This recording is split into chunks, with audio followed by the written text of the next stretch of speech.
Welcome to this week's episode of the VYPE podcast.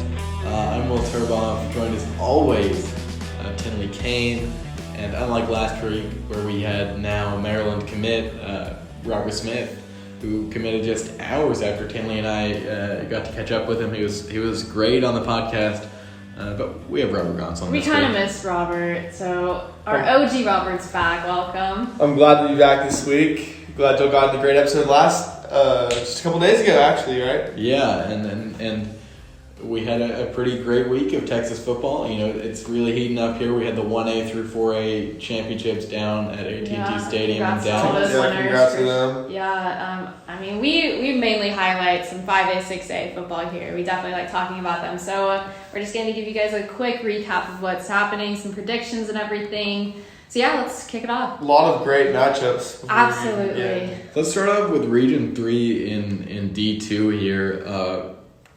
Katy had a week off last week, or in the first round, in the by-district round, after Elkins had to forfeit. However, Lamar, they did win their first game against Memorial this past week, not so good. 60-7, a loss to Katy. It's not too big of a surprise. Maybe Lamar would have thought, like, with a bye week from Katy, that they would have had some momentum going, but, I mean, ultimately, the Tigers, they definitely put a down beating on. Yeah, Katy's quarterback, Caleb Koger, really did his thing. He threw for 2 touchdown passes, and he also tacked on 125 yards in that win. Yeah. Pretty impressive. Robert, you covered Lamar earlier in the season. I did. I wrote a little bit about them. They were looking to go as the furthest that they've ever gone in almost the past decade, because they've actually reached the state final just about 10 years ago, and they definitely had the weapons to go there, but Katy stopping them is something that everyone in Texas would hear about if that happened. Like when Tompkins beat them, I just think that Katy just did their thing and they got the job done. It's definitely going to be an interesting game, to say the least, where Katy plays Shadow Creek upcoming. Yeah, Shadow Creek beat Clear Creek in that first round, and C.E. King, one of my favorite teams in all of the city, they got another blowout win against Channelview, but it was a good game. I was watching the updates throughout the night, but Shadow Creek came out with a 42-28 win. Yeah, so Kyron Drones, who committed to Baylor last week, when all these guys signed their letters, I think he was on the front page of the Baylor Athletics magazine. This guy's got a lot of momentum going in. Speaking of which, the Baylor quarterback this season, Charlie Brewer, just transferred, or he just entered the transfer portal. So that opens up possible playing time next season for Kyron Drones. Yeah, we were talking about that last week. With Rob. That all these guys in the Houston area may have a chance to start very early. I'm not going to say Jalen Milroe out of Tompkins is going to start at Alabama, yeah. Hey, you never know. They've always got someone, and like Mac Jones, people thought that he's a Heisman contender right now. Yeah, so they always have someone up their sleeve, and I'm sure Jalen will get some playing time eventually. But Charlie Brewer's transfer, yeah, it looks like Kyron possibility. He's going to get some time, and unfortunately, I think he'll be playing his last high school game on Saturday against Katy. Oh, but before we just talk about that, I'd even just a couple days ago, I read an ESPN article about that transfer from Charlie Brewer. They even mentioned Kyron at the very end of the game, at the very end of it, which could just hint at how possible this is for him to play next season. Yeah, there's a real possibility, and we'll see. That game is on Saturday this week. We'll see how that one goes. A little bit further down in Region 3 is the biggest Cinderella story of 6A so far. Clear Falls, they got Drake Jesuit in the first round, and they pulled out a win last week against Westbrook. They put up 53 points. Guys, this is a team that we have never talked about, and all of a sudden, they're in the third round. New underdogs? I definitely think so. It's going to be... I was a little bit surprised, to say the least, with Clear Falls, but hey, don't ever count out a team, right? So, yeah. It seems like that there's always a team from Region 3 that plays the role of that Cinderella team in the UIL playoffs. Last season, it was obviously Katy Taylor in 6A Division 2. 2 years ago, I wouldn't call Westbrook that Cinderella team, but no one had ever really expected them to go that far to the state championship. Yeah, Katie Taylor was another one of those teams that ended up having a bye in the first round because of COVID issues, and they got a win last week against Heights, and we're going to talk to Jay Jensen in just a minute. Their starting quarterback, yeah. Yeah, their team. They had a really great game. They're well rested, and I think that it'll be a good fight between chance. these two. Yeah, A huge signing day too. Yeah, Hayden Connor, Bryce Foster. Great O-line. Yeah. Just a great team from them. They may make another deep run depending on who they can play in that fourth round. That's the beauty of the playoffs. You never know what's actually going to happen. Exactly. I mean, like a team like Clear Falls, for example. I mean, yeah, never know what's going to happen. Yeah, before we talk to Jay, we can't get out of D2 here without talking about what has to have been the most exciting game so far in the playoffs. Bridgeland, who was heavy favorites in their game against Decaney, even though Decaney won District 14. The game went to 4 overtimes. Insane. I saw a few times and people were saying Decaney's going to win this game. It's going to be this huge upset, and Bridgeland, like so many of us thought, would end up at least in the semifinals. They almost came down. They got the win right at the end there in overtime. Yeah, 47-44, quite the game. I was seeing videos, student sections going crazy. It was quite the night for Bridgeland. Already in the third round, Bridgeland's going to go get to play at at Baylor University, McLean Stadium. They're going to play Rockwall Heath. Yeah, Rockwall's one of those teams. Another one that we don't cover a lot just because they're not in the Houston area. Yeah. But they're always a kind of one of those teams that makes it pretty far, and Bridgeland is not. Bridgeland does not have a lot of experience. No. They're a new school.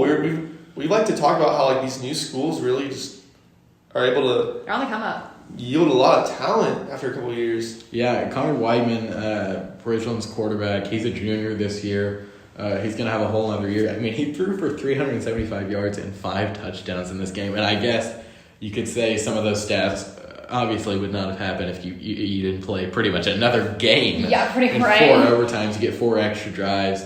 I believe they hit 2 field goals and walked off with a touchdown there. Dylan Goffney, who's going to SMU, he had 204 yards receiving.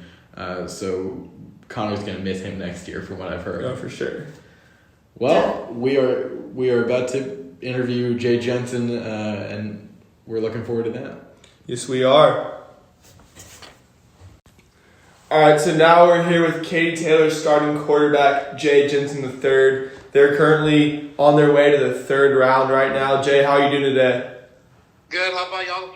Doing all right. Yeah, we're doing Pretty good. Thank you for coming on. So y'all just came. Thank you for having me. Yeah, so y'all just came off a good win in the second round. But that first one, it was y'all got to advance because George Ranch unfortunately had to forfeit due to COVID. How are the playoffs so far though? Anyway. It's still pretty good. So we went out there. I think it was last Friday. We handled everything that we were supposed to. We ran the ball really good. I think I had to throw the ball probably like 8 or 9 times, like just because that's how good the run game was doing, and we ended up winning. And the defense played solid, so it was all around a good game for us. Yeah, do you feel like having that week off and not playing that George Ranch game coming into the second round against the Heights? Do you feel like that helped you or kind of hurt you because you're coming into the playoffs with a little bit of momentum? Well, yeah, I feel like that helped us because any time that you can have a rest whenever everyone else is playing is huge. I think that open week just really helped us rest and really prepare mentally, I would have to say. So yeah. It's been, I would say, like a decent, like competition-wise, playoff run for you guys. What, like advancing and moving on to like the fourth round possibly and whatnot. Like, what are you guys hoping to kind of just like work together, like mentally, physically? Like, what are you guys trying to work on as like the competition gets harder? Well, I don't think we're really harping on anything. I just think that if we do what we do and what we have been this whole season, then I feel like that we can beat any team, anytime, any place. It's one of those things. So.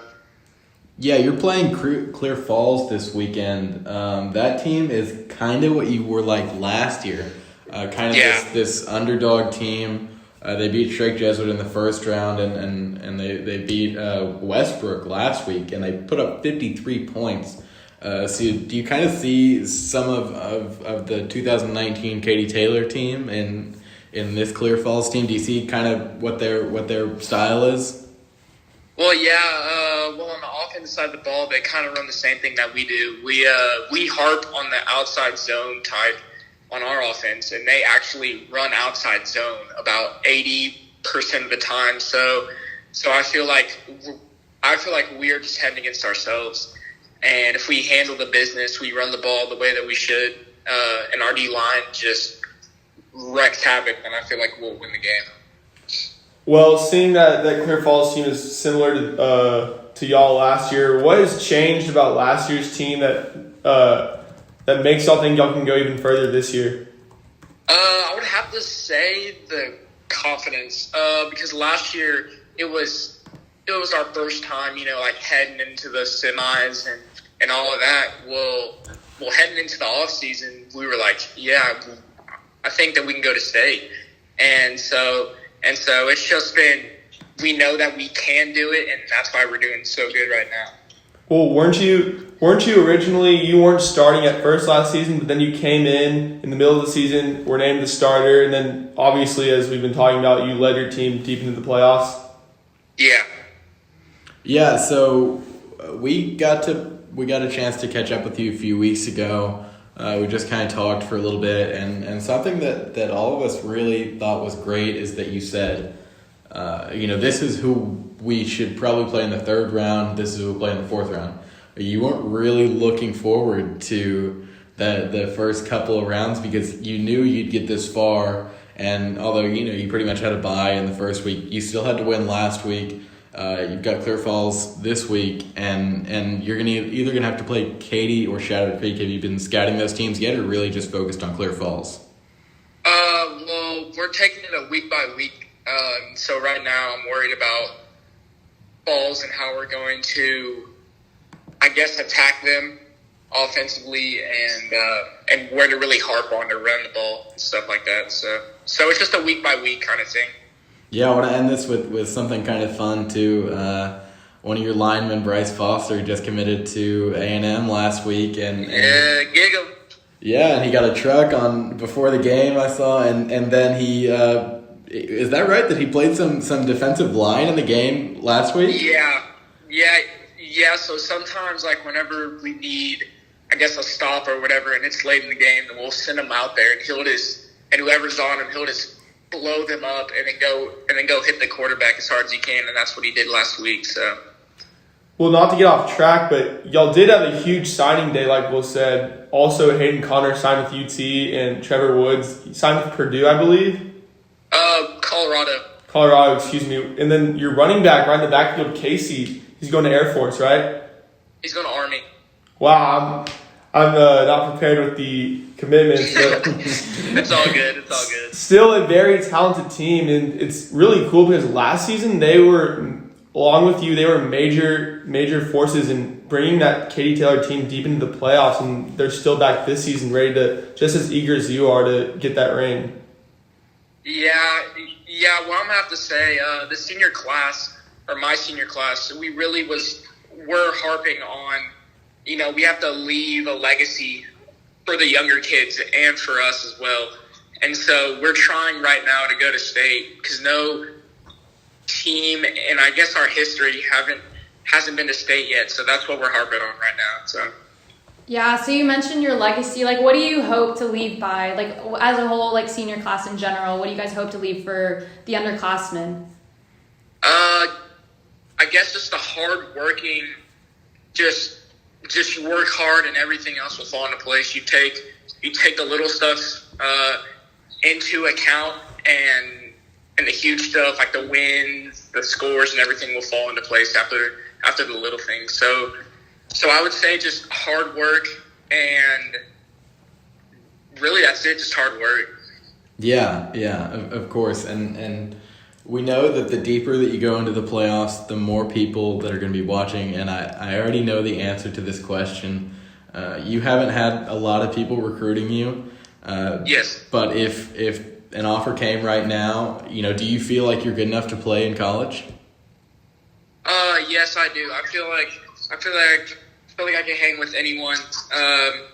If I got an offer to say an SEC school, I feel like I would head in and I would start, like, just because I know I can do it, and not everyone kind of, like, whenever they head into college and stuff, like, they say that, like, I can't do this right, I can't do this right. Well, I feel like I can do everything right, and then I can lead the team to victory. So yeah, man, I was expecting a confident answer, but that's something else. I really think that's the first time we talked to you, we said, man, this guy isn't arrogant. He's not saying things that he shouldn't say, but you really believe that you're one of the best guys out there, and you've been proving it recently.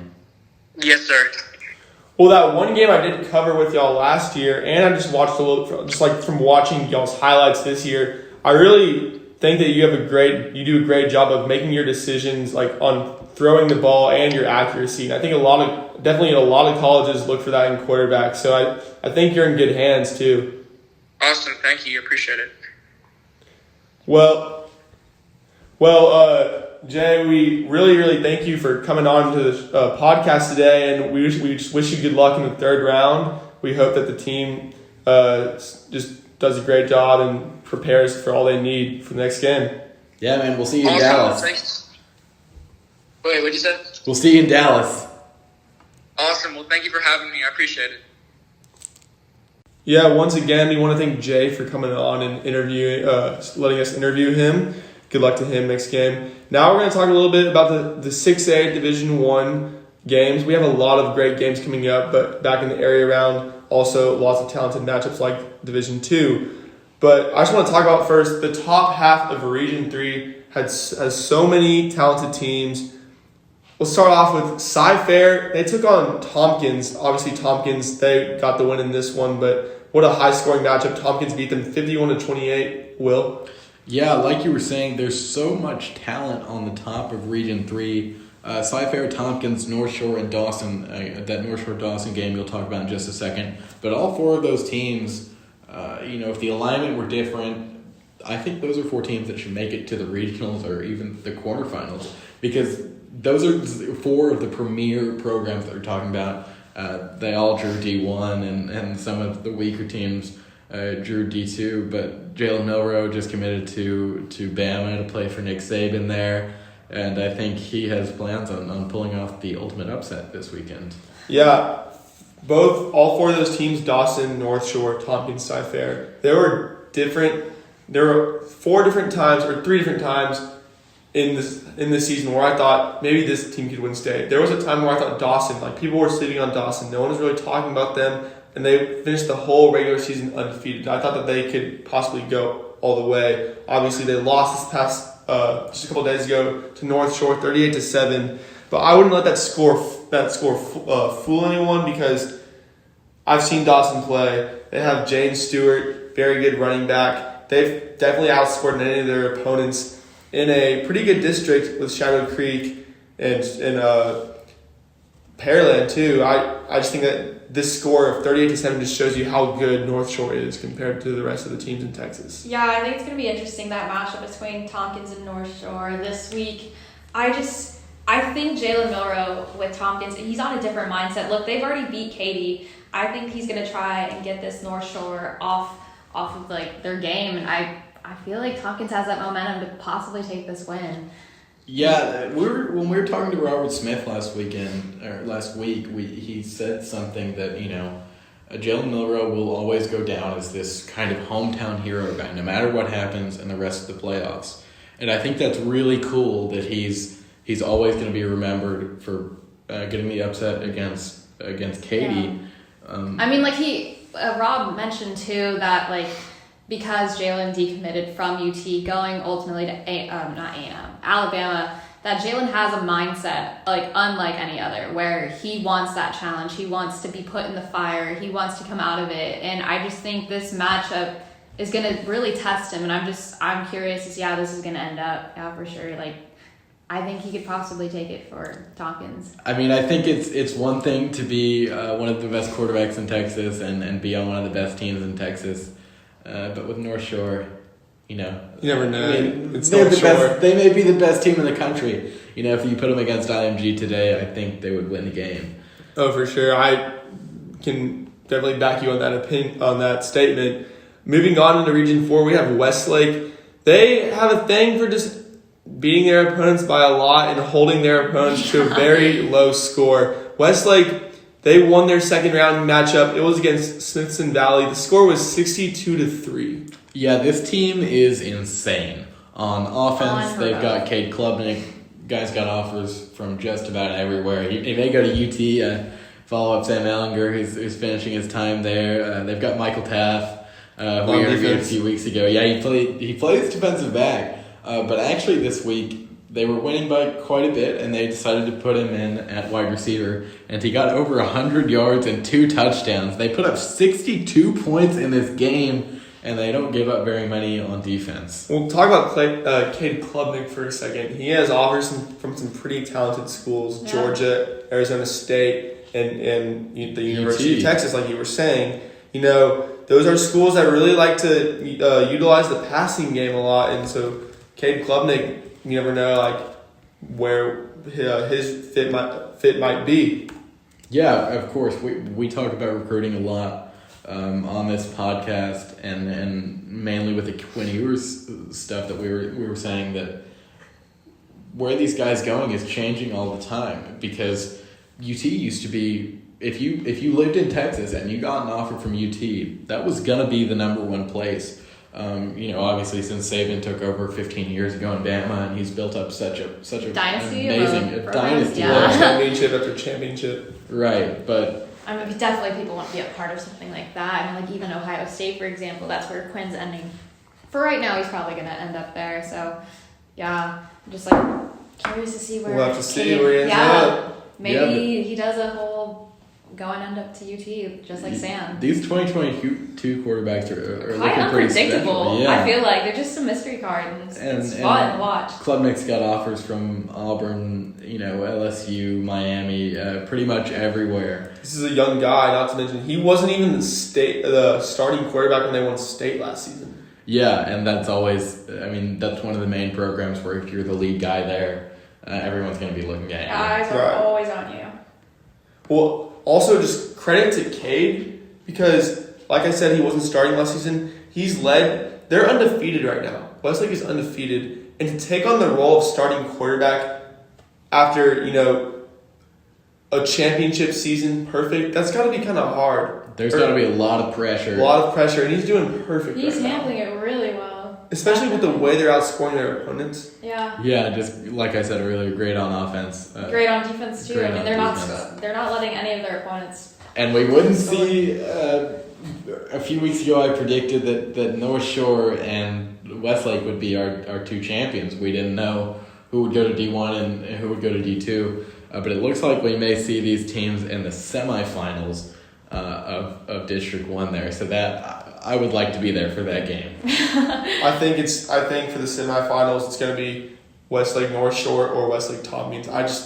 Tompkins North Shore. I think that's going to be one of the most exciting matchups. The game everybody has to watch for sure, because that seems kind of unpredictable at this point. Just both momentums of those teams. I have no idea who's going to win. Jalen Milroe, Demetrius Davis. Yeah. Well, that's going to wrap up the VYPE podcast for this week.